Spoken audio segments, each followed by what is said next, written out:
So I'm really glad to be here with you. No better place to be.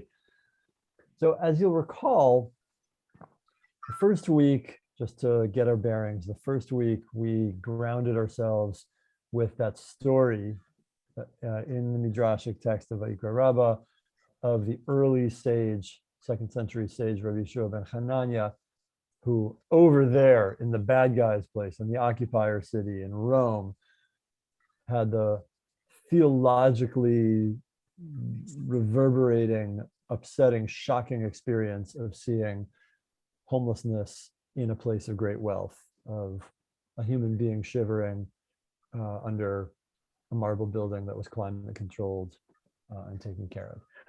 And we talked about the experience of that being so familiar and how the text is maybe goading us to continue to be shocked by it and to do that spiritual work.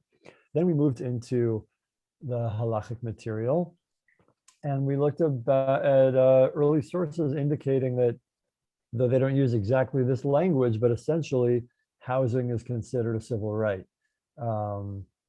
That vis-a-vis like the poverty line, or people, when the poverty line is established vis-a-vis people's eligibility to collect the various biblical or rabbinic welfare structures, their owning a home does not count against them. We want to keep people housed, etc. And we saw that when in the context of eliminating poverty or reducing poverty, the Torah says to give to the pauper, the poor person, according to their need, that is interpreted in the Mishnah as being housing, furnishings, and also relationship, stable relationship. Last week, we moved away from the specific focus on homelessness and housing as a right to think about the surrounding issues that that make for housing stability versus, God forbid, homelessness. And we didn't quite finish the exercise. So we're going to start by looking at the end of what we saw. So I'm going to put that document in the chat again for you to access as you choose, and I'll also share my screen and walk us through remembering what we did.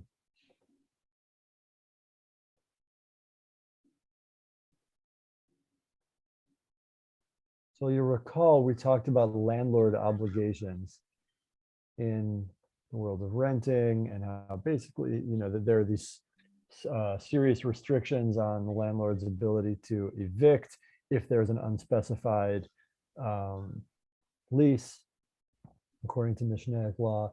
And we also saw that landlords are obligated to take care of any upkeep that you can't reasonably expect any layperson to be able to do it themselves. Anything that requires an artisan. We saw the Rambam go rogue, go off script, and remind us in the midst of all these legal minutiae what's at stake here, that the limitations on eviction are so that a person not be thrown into the street. We also started to look at applications of these principles by later authorities in places where, Talmudic law isn't the law of the land, but there's local authority. We saw the rabbis of Meknes, Morocco, had standardized that all rental contracts in the town of Meknes should be for a year, from springtime to springtime. If anybody wants to change and by consent do a shorter agreement, they can do that. But even if they do that, the owner can't force the tenant out if the tenant changes their mind. And then we looked at the most radical question, whether non-payment of rent is even a legal ground for eviction.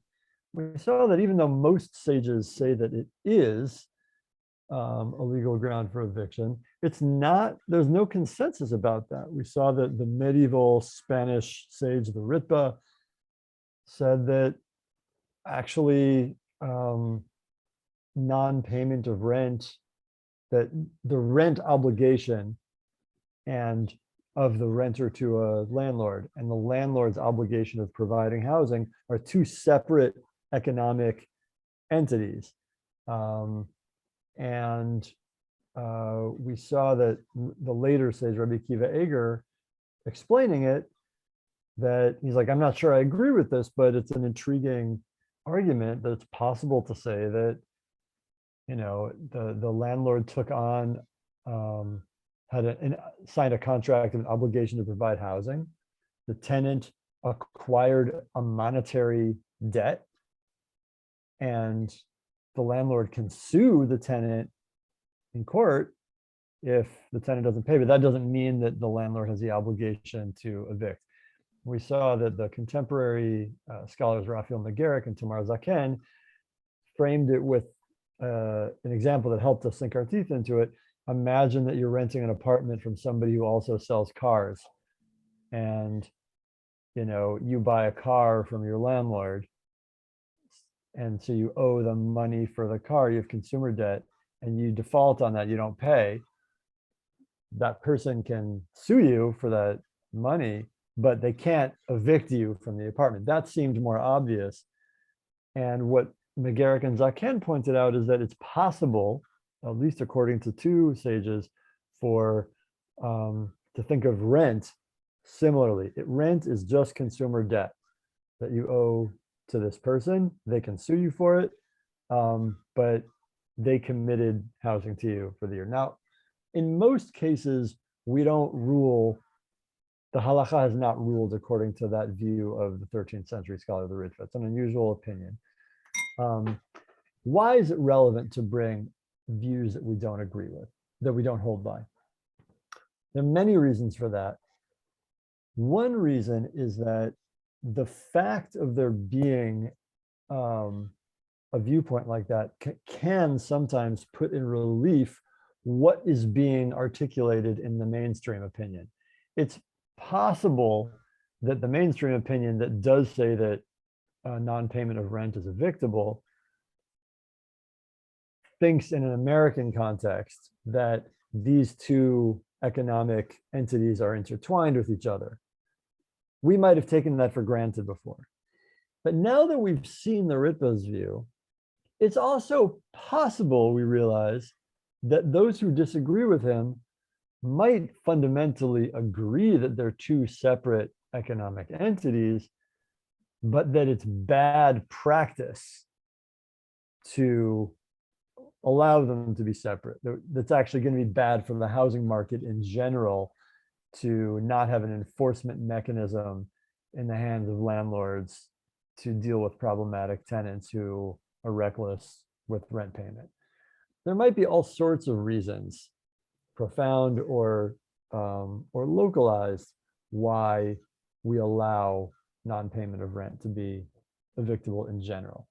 And knowing that that is an unsettled dispute might create openings to say, well, when there are extenuating circumstances, not just a negligent tenant, but a tenant who is experiencing something different than the terms they expected when they entered into this rental agreement. For example, a pandemic or a recession or a hurricane or some other condition that changed the economic reality.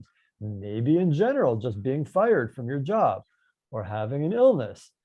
It's possible that there's a difference between, like, I don't manage my money carefully, or I gamble, and and the landlord can evict me because I'm not keeping my end of the contract. Maybe there's a difference between that and something that's a third party situation. I rented assuming a financial situation. In fact, landlords in many situations require showing contract or pay stub or showing that you have income.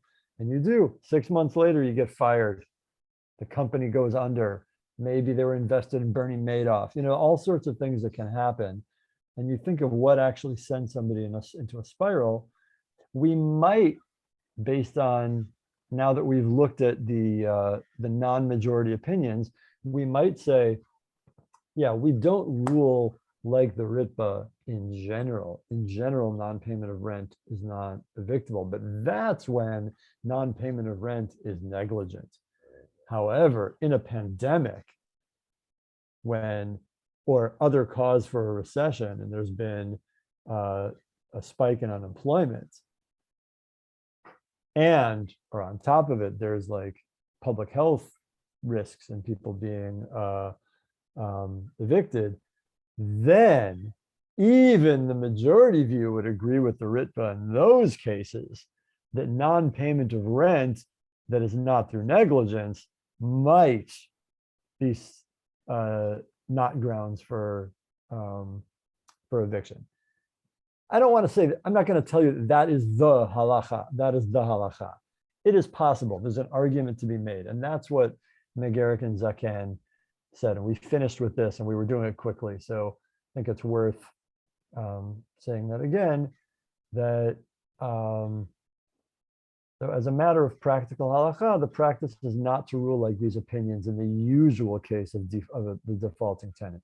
But in this case, they provide another axis of doubt, which detaches the question of whether the tenant pays from whether they can remain in the apartment. That is, the Ritva would seem to say if collective disaster reduces the rent, a recession, a hurricane, some other trauma, maybe cancer in the family, an illness that you had to leave work to tend to somebody, then that has no bearing on whether the tenant can stay in the apartment, a right they acquired when they signed their rental contract.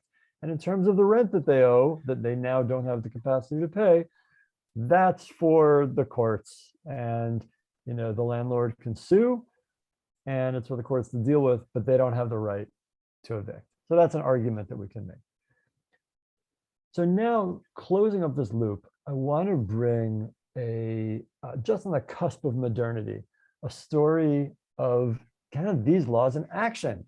How did, in real life, real community, sort of like we saw with the Moroccan community of Meknes, one particular case in the town of Ger in Poland, where the Ger Rebbe, one of the great Hasidic dynasties, how the Ger Rebbe ruled on an issue that comes close to our concerns. Would somebody like to read this story? It's I accessed this story. It's in this volume by Rabbi Baruch Meir Levin, Landlord, Tenant, and Halacha, which we cited last week. And he brings this story. I haven't seen it firsthand, but Kay, you're unmuted. You'd like to read the story? Sure. I saw a story brought about a rich Hasid of Yitzhak Meyer Rottenberg Alter, the first Ger Rebbe, who was going to evict a poor tenant who had rented from him because he could not pay the rent. Okay, so far that should not be surprising. We've already said that the majority of authorities say that non-payment of rent is an evictable offense. Not unanimous, but that's the majority. Go ahead. Okay.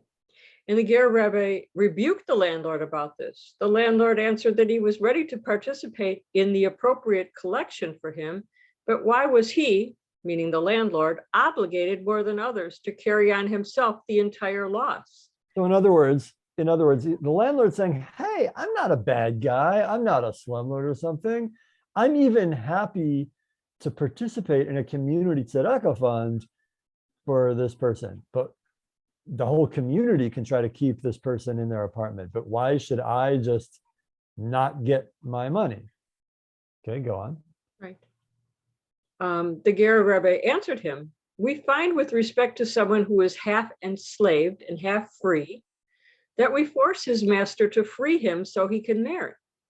And behold, also in this case, one might ask, why is his master obligated to take all the loss? Let the enslaved man go and gather contributions to resume himself. Rather, you must say that since the enslaved man fell into the portion of the master, it's on him to absorb the loss. And also here, since he's your renter, it's on you to bear this. Okay, now the Ger Rebbe is referring to a case that, sort of assuming that we know, we're going to have to do a little archaeology and read the case in the Mishnah that he's referring to. And then we're going to go back and reread the story of the Ger Rebbe and try to make sense of this. What does that mean, being half slave, half free? So what happens if, it's hard for us to wrap our heads around, regular legal texts describing slavery, because even though there's more slaves today than any time in human history, it's all black market and underground. But any kind of property, two people can jointly own property. When that property is human beings, and the property can be relinquished. So what happens if Phyllis and Kay, you jointly, maybe you jointly own a, you know what? Because we don't want to think realistically in terms of slavery, I don't want to personify it. Two people, so Leah and Rivka, jointly own a farm, and they jointly purchase a human being to work as a slave. And then at some point, Leah decides to dissolve her ownership. Maybe she's going to move. She's selling off her property. So she liberates the slave, but she only owns half of the slave as it is. So now this slave, Bob, is half slave, half free. So let's see what the Mishnah says about that case. Phyllis, why don't you read this Mishnah for us? It's in Gittin, chapter 4, verse 5, Mishnah 5. One who is a half slave and a half slave, half free person serves their master one day and themselves one day. This is a statement of Beit Hillel. The Beit Hillel, the house of Hillel, this is the early, probably late 1st century opinion.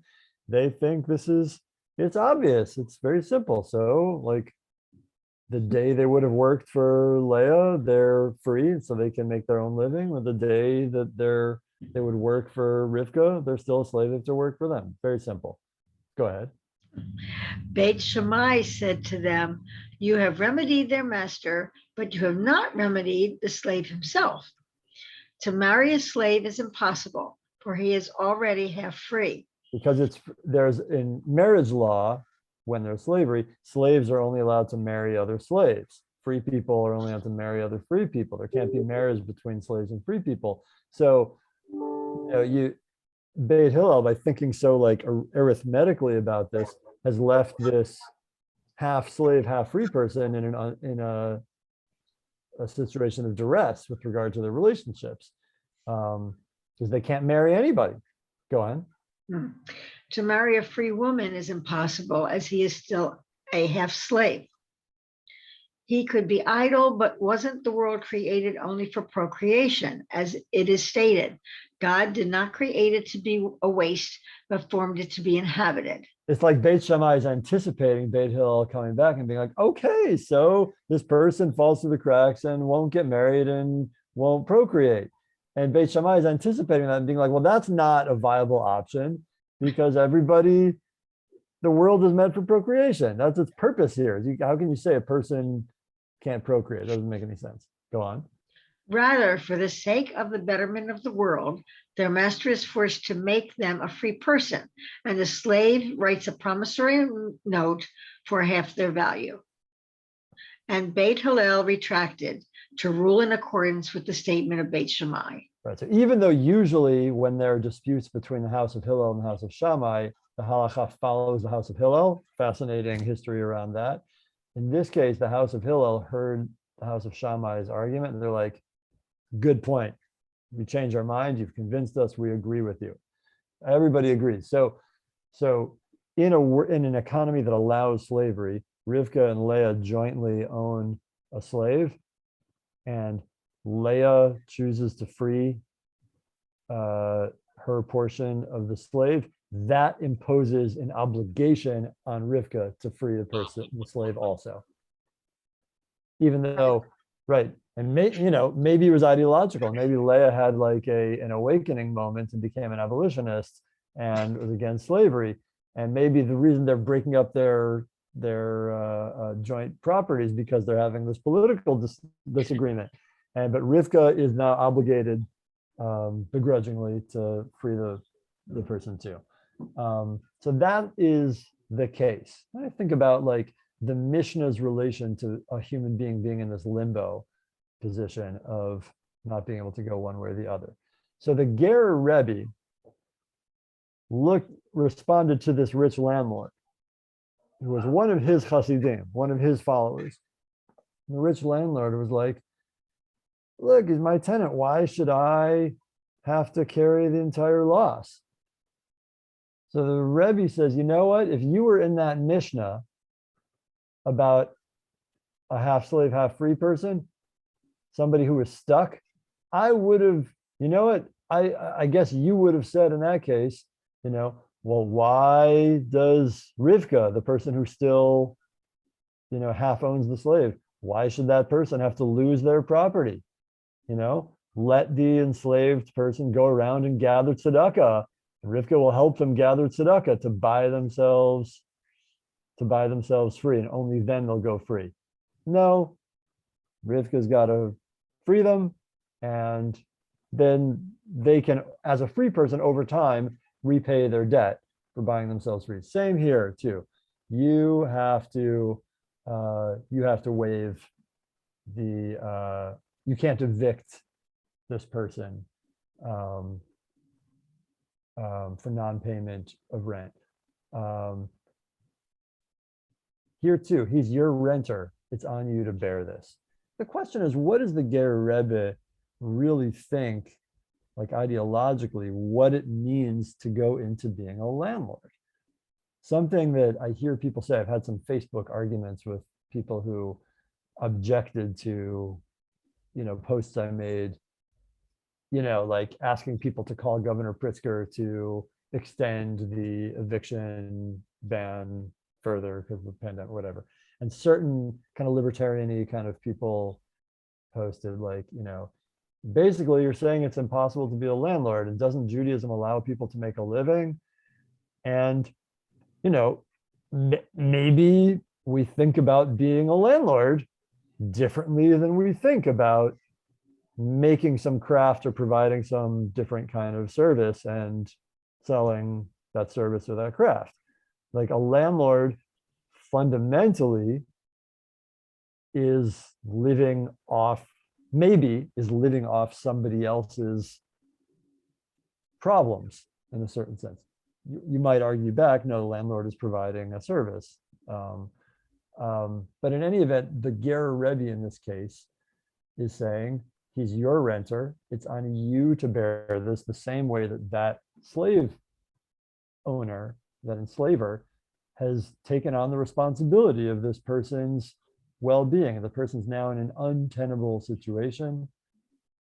You have to let them go. So now, Raphael McGarrick and Tamar Zaken translate that story of the Ger Rebbe into our housing and homelessness rent idiom. Cindy, would you like to read this passage I put up on the screen? Slave, half free is a beautiful way of talking about what it is to be a renter in the contemporary world. You can theoretically move anywhere, but anywhere you go, the yoke of rent is on you. The market promises choice, but delivers exploitation. You live in the space in between what you can earn and what you're obliged to pay. And at the end of the year, someone else has accumulated the money you've spent on housing. Fundamentally, we think that low-income renters who are remaining in their apartments but can no longer access their jobs are deprived of a significant basic benefit from their rentals. On the level of svara, common sense, the economic reason most workers rent apartments in expensive places, the Bay Area, New York, Chicago, etc., rather than cheap ones, much of the rest of the country, is because those rentals afford them access to job markets with better wages. The heightened demand for apartments in expensive places, and thus the prices renters pay, is based on the presumption of access to jobs. Part of the point, in our opinion, is that one cannot cleanly divide between residential and commercial renters, since economically low-wage workers have to rent apartments to access jobs. And thus, realistically, one ought to disaggregate the benefits such workers typically receive, and if workers cannot work en masse, to reduce the rent. Right. Thank you, Cindy. I found that to be a fascinating halachic argument, a really elegant use of this half slave, half free. A Mishnah text, by the way, is one of the origins of the phrase tikkun olam. When it said for the betterment of the world, the phrase in Hebrew is tikkun olam. What it really means in its rabbinic sense, tikkun olam, is a legal intervention to restrict, to prevent exploitation of the law by, rich or comfortable people who might be able to impose suffering on a human being, though they're not doing anything illegal. Tikkun olam is making a legal enactment to restrict the law in that particular case. I think that's interesting. So, yeah, so I think this is a fascinating way of kind of giving life to that question of the relationship between non-payment of rent and eviction and the obligation of providing housing, and what are the factors that go into non-payment of rent, what's happening in the larger economy. I'd love to open it up to discuss this for a few minutes before we then pivot into one more element, thinking about homeownership culture and zoning and so on. But yeah, what do you make of this whole line? I know it's legally dense stuff in a way, but what do you make of it? Reactions, thoughts, half slave, half free? Well, I think housing, I would say food, clothing, housing, and possibly medical, access to medical care are basic to human life, at least in modern culture. So, if you are, it's more being a renter, the renter-landlord relationship is maybe different than another financial relationship, different than maybe buying a car, because I suppose if you lose your car, you can take public transportation, but you have maybe more of a special obligation when it's matters of food or clothing or shelter, or now we say medical care. Some people don't believe that medical care should be included in that, but I would say that those are basic human rights. And I think the rabbis are maneuvering around that question in order to kind of present this as a question. I don't think the ancient rabbis spoke in terms of human rights and stuff, but I think that's what they're getting at with this whole thing. Thanks, Kay. Yeah, other thoughts? Cindy, Phyllis, David, like what's coming up for you? Well, I think it's a heck of a lot more complicated, whether in ancient framework or contemporary. The landlord may be living on the edge of poverty too. We talked about that last week. They may be relying on that rent they collect to feed their families. The model of renters without access to jobs in high-priced communities is an elegant, I agree with you, elegant application of this to contemporary issues, but there are also places where the housing stock itself is owned by people who are themselves vulnerable. So I think it is indeed complicated. In other words, the landlord could also be half slave, half free. Another way to put it. Interestingly, that text came up a couple of weeks ago in Daf Yomi at the beginning of Hagiga for a completely different purpose, which was, I was looking for it. I was trying to remember the context, and it was completely different. But the idea that the landlord has an obligation is the core to me, and that it's not as simple as you're entitled to your rent. That's all there is to be said about it. Kick the guy out. That I feel like is my key takeaway, that if you take on the obligation of being a landlord, it's not like selling soap. Yeah. It's a unique thing that you are selling, and there's some obligation that goes along with it. To And that connect with, includes not throwing people out and recognizing that sometimes your obligation may compromise your own revenue. connecting it to what Kay was saying, I think the thread really connecting you is that, if housing is a fundamental right, and it's one of the things that the state is expected to provide for everybody, then if you go into a line of income that's about providing housing for people, any line of work you go into involves some sorts of risks that, if you go into many lines of work, you're going to have to buy injury insurance because, if the factory, like you're making stuff, and there could be injuries and you're going to have to get insurance and it's going to be a cost. Other things, there might be parts that are susceptible to import fluctuations. Like there are all sorts of things.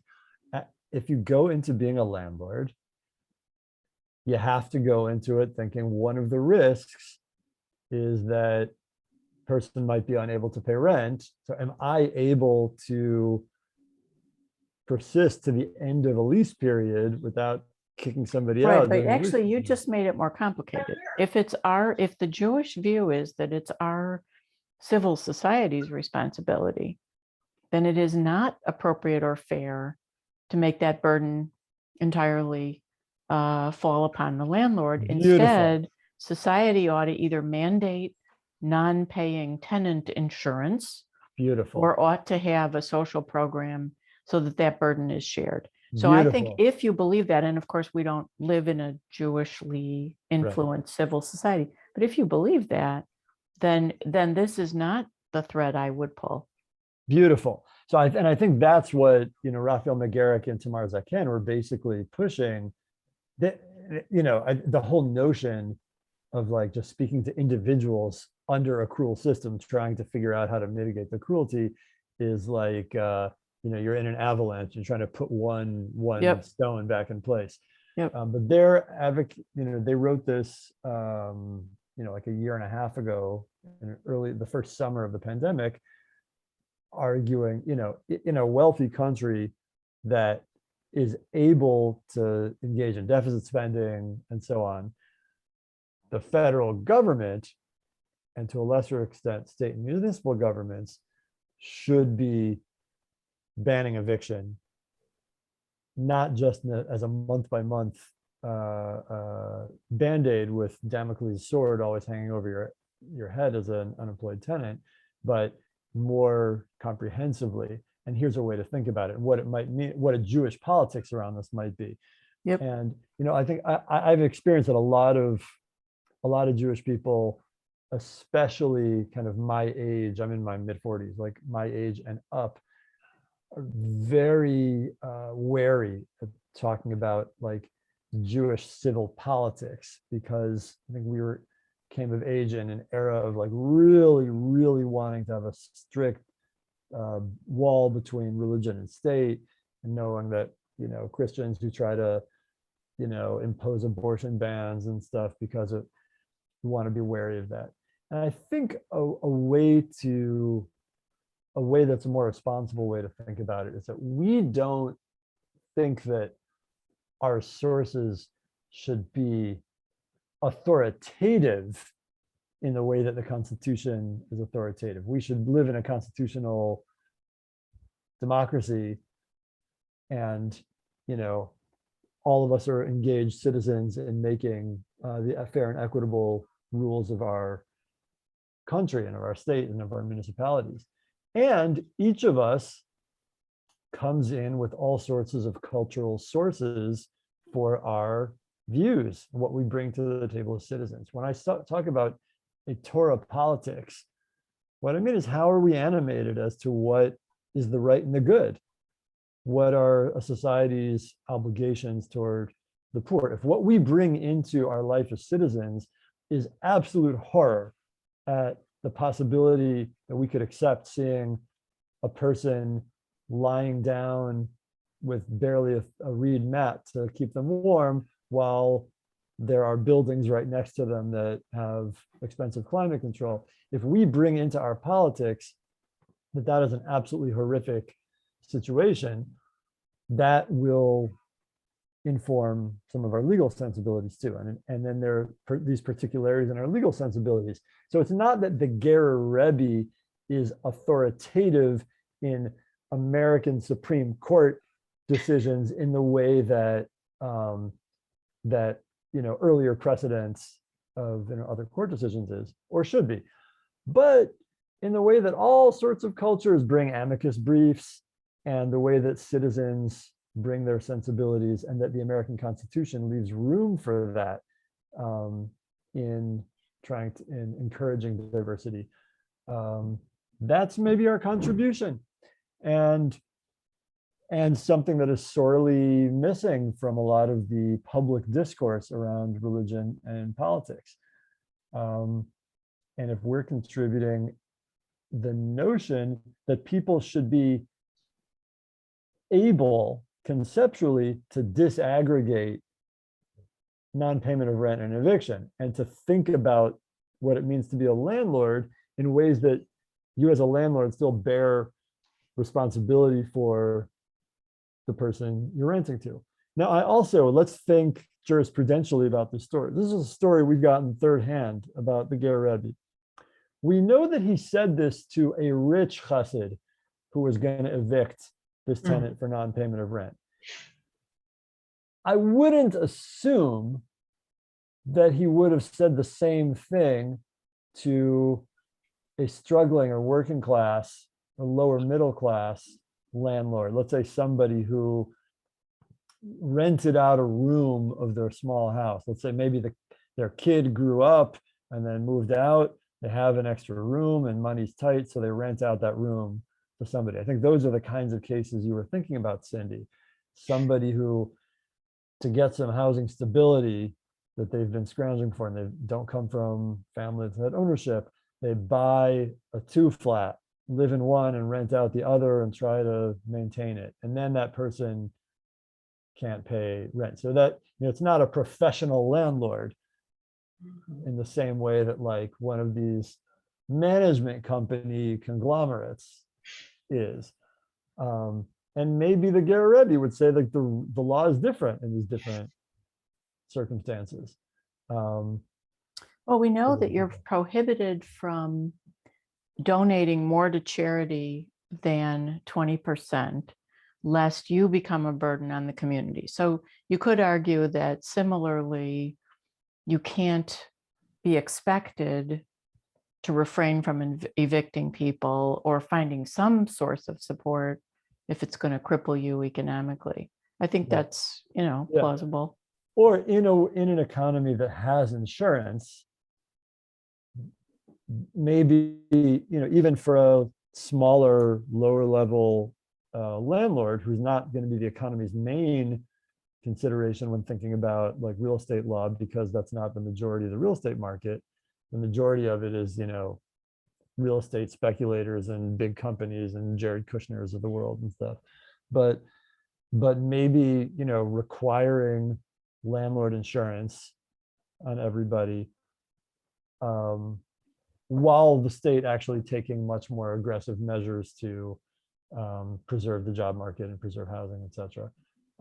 But for a landlord, if a landlord and a tenant both say, well, gosh, I was not expecting this tornado to wreck our town, or this hurricane, or this pandemic, the law seems to recognize that the two of them, even if neither of them is in a comfortable position, that the renter is in a more vulnerable position. And the landlord knew that when engaging in this relationship. And even as we should be cautious about totally defaulting to the renter's perspective when the landlord also might be under duress, all the more so we should be very resistant, say these legal texts, about just defaulting to the landlord's duress. And then the renter is on their own. So your concern for that landlord is in place, and that, but whenever we engage in that, it's going to be all the more so for the renter. And how do we, as a civil society, Yep. make sure to create those protections in times of duress? And I think, saying that there's a high barrier for eviction seems to be a direction that these texts, the legal texts from early to late, are going. It's also worth remembering that, like, these weren't all ancient texts. Like that story of the Ger Rebbe is in the 19th century. It's not our economy, but it's not an ancient text either. It's Eastern Europe 4 generations ago, 5 generations ago.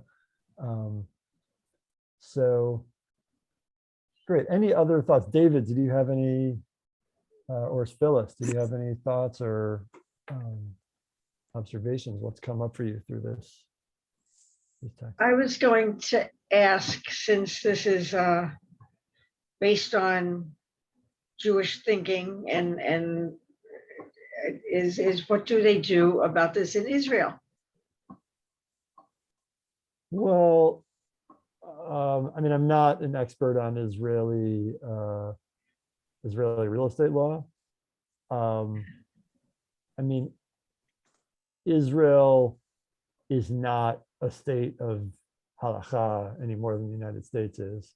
Well, I guess a little bit more. There are areas in which it is, like marriage and divorce, but in general, I would say that for citizens of Israel, there are more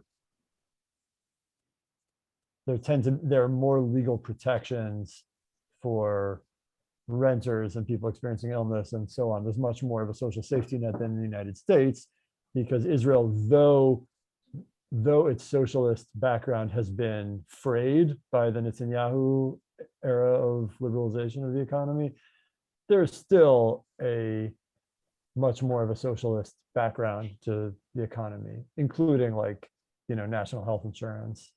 So I don't know details about the housing market, but there also isn't a homelessness problem in Israel in the same way that there is in the United States. There's plenty of poverty. Everything I said, that's reference to citizens of Israel.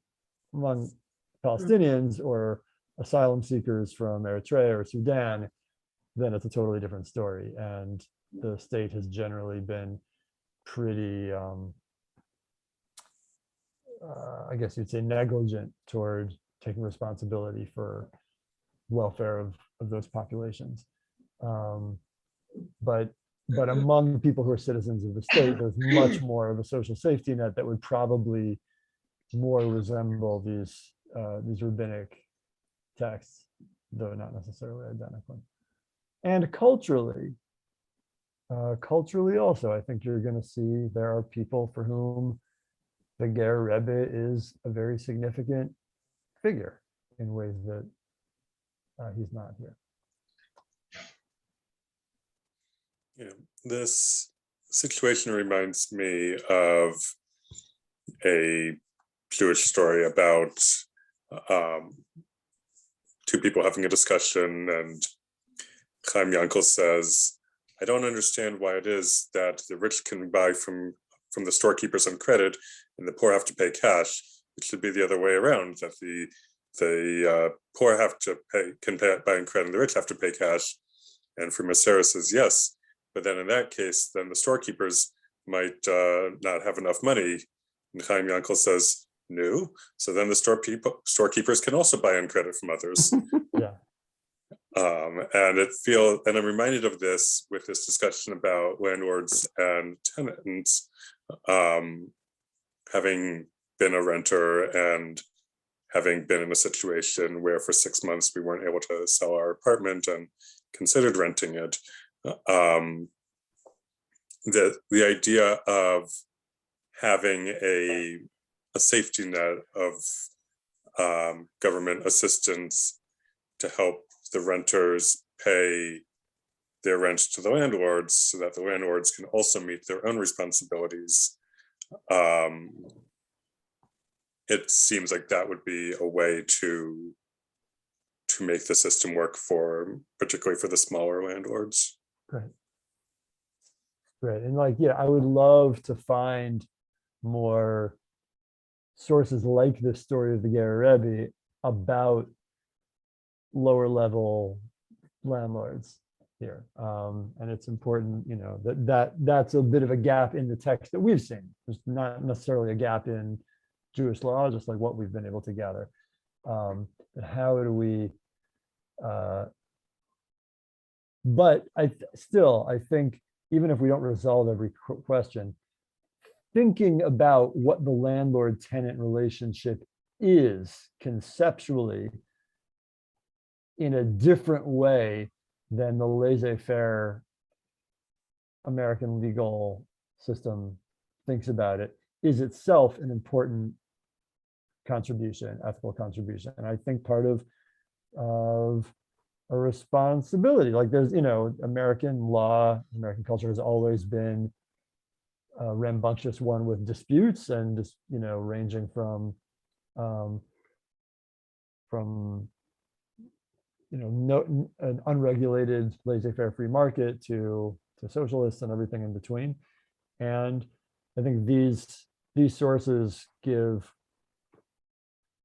animate a sense of what it means to be members of this civic society, what we're advocating for as Jews. Not necessarily that all five of us would all, having read these sources, agree on every minute piece of landlord-tenant regulation, but there might be certain kinds of positions that are knocked out. One thing that I try to bring into thinking about that learning halakha is a political activity with political repercussions is not to be reductionist about that.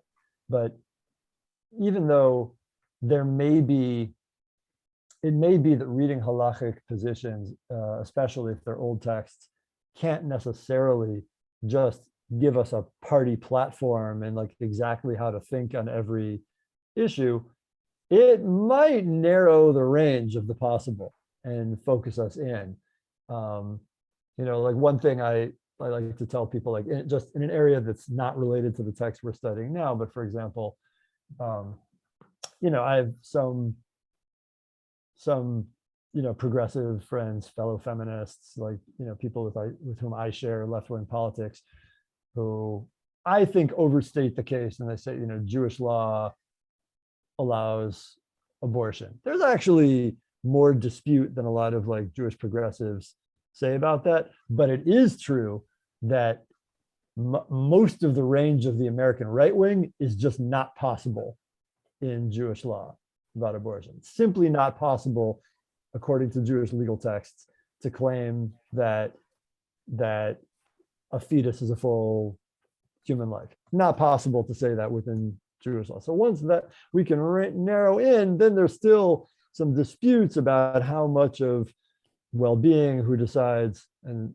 you know, so it's not just that, like, you know, whatever National Organization for Women advocates, even though I personally think that their policies are good policy, I want to resist in general doing the kind of sloppy thing of then being selective and picking and choosing some rabbinic texts. Another classic example, you've probably seen some liberal rabbis do this, of saying, you know, Jewish law prohibits the death penalty, and they'll quote one half of a Mishnah that says that any court that executed a person in 70 years was considered a murderous court. But the very next line of the Mishnah is Rabbi Shimon ben Gamliel saying, well, then you're proliferating murderers in Israel. You know, it's an actual dispute. And I think it's plausible to say, like, the first view has more weight. It gets quoted more in the rabbinic tradition, but these blanket statements about the halacha says, I think that's a little bit reckless and irresponsible. And it's possible to have positions of your own in your own moment, in your own context. And I believe part of what it means to be an animated Torah responsible Jewish person means that Torah guides all of our choices, our individual personal choices and our civic choices. and it can shape and point us in certain directions. And one takeaway of this material for me is that I think a lot of what's even mainstream in American real estate law is just not tenable in halachic and agadic sources of Torah. The kind of free market ability for landlords, regardless of who they are, for a real estate management company in Hyde Park, it's Mac Properties, whoever it is in Oak Park, I don't know, to send somebody out anonymously, the way Kushner Enterprises or most of the real estate business evict people are not possible positions within halakha. Now, what we do about small landlords, I think our sources might leave us some room for doubt and for dispute about that. And that's good. Like that actually leaves us room to have a living tradition. When we talk about our Torah sources animating us and activating us as political actors, that doesn't necessarily mean that they're just a quick rule book that we can check and find the answer to everything. They actually will complicate things, but they might rule out a whole lot of possibilities and direct us into what the range of our disputes will be. Okay, we had a very rich conversation about those last couple of texts. There's I'm going to send you an entire other source sheet too, that I don't think there's purpose in doing a 2-minute quick walkthrough. Basically, there's another source sheet that I prepared, maybe over ambitiously, about homeowner culture, zoning, NIMBY, not in my backyard, security concerns. What are the ways in which people who are in the owning class enable themselves to stop being horrified by what Rabbi Yeshua ben Hanania was horrified by, or to stop encountering it? What happens what are the conceptions of most owning class or rich people in, let's say, the Chicago metropolitan area, who never encounter the most dire poverty of our metropolitan area, because the Dan Ryan Expressway was constructed to make sure that people don't have to. So like what the realities of Auburn Gresham, the realities of Austin, and the realities of Oak Park, right next to each other, but so far. The realities of Hyde Park and Woodlawn, right next to each other, but so far away. So it's what are the ways in which there might be obligations on owning class people to, or restrictions on owning class people from imposing security-based zoning regulations, which have the function of locking out the cries of the oppressed. So that itself is a very interesting topic. Maybe some other time, Hashem will enable us to gather and study it together. In the meantime, I will share the 2 source sheets we've worked from, as well as this 3rd one with David, and he'll share it with all of you. And maybe there are other contexts in which you can continue to get together and learn this material, and hopefully to translate it into ways in which you can be activated in your Oak Park community to put your drops in the bucket for a more housing equitable metropolitan Chicago and Oak Park and West Side, etc. And it's been a real joy to be with you. Thank you for welcoming me into your congregation and into your living room. Thank you. Thank you. Thank you. Very timely and important topic, I think. And I think we could go more into it as with the other topics you were saying, because we only touched on homelessness, Yeah. really. I said last week that Oak Park Temple was having something on it. Today, as I'm getting ready to do this, I see that KAM is having something tonight on it. So it's like, Yes. this must have gotten the word out to the Jewish community to talk about homelessness this month. And let me just make one other pitch. It's not officially in the context which I'm here, but as people who are looking for more opportunities, there's an ordinance in the City Council of Chicago right now. I know you're living outside of the city limits, but it's something to pay attention to, called Bring Chicago Home. Yeah. The ordinance proposes to add an additional tax on real estate transfer when the real estate transfer is of properties more than $1 million. There's already a tax on real estate transfer, but to add an additional modest tax on very wealthy property transfers, and that the money from that tax would go exclusively directly earmarked into a fund for homelessness, housing, services. The Jewish Council on Urban Affairs, of which I think both Oak Park Temple and I think Har Zion are synagogue partners. Certainly Oak Park Temple is a synagogue partner of JCUA. Yes. Are part of the coalition that's working on that ordinance. And next week, KM Isaiah Israel is hosting a town hall for Southside wards to learn about the ordinance. But, you know, to the extent that you have, if you're involved in things that touch into the city, that would be something to know about. And if you're curious to learn more about that, you can just go to jcua.org and learn more about Bring Chicago Home. I'm on the board of a homeless shelter Okay. called The Boulevard, which is specifically for ill and injured homeless people. Good for you. Fantastic. So this ordinance might be of interest to you. Yeah, we support. Yeah. Yeah. I mean, we're not. Yeah. Yeah. Thank you. Thank you. Thank you. Thank you. What a joy to be with you. Thank you, so much. David. Yeah. And thank you all for joining, and thank you, Aryeh, for teaching us. This has been fantastic. It's a real pleasure. See you next time. Maybe one of these days we'll meet in person and be able to learn in person again. All the best, everybody. Shabbat Happy Shalom. Purim. Shabbat Shalom. Right. And happy Shabbat Purim. Shalom.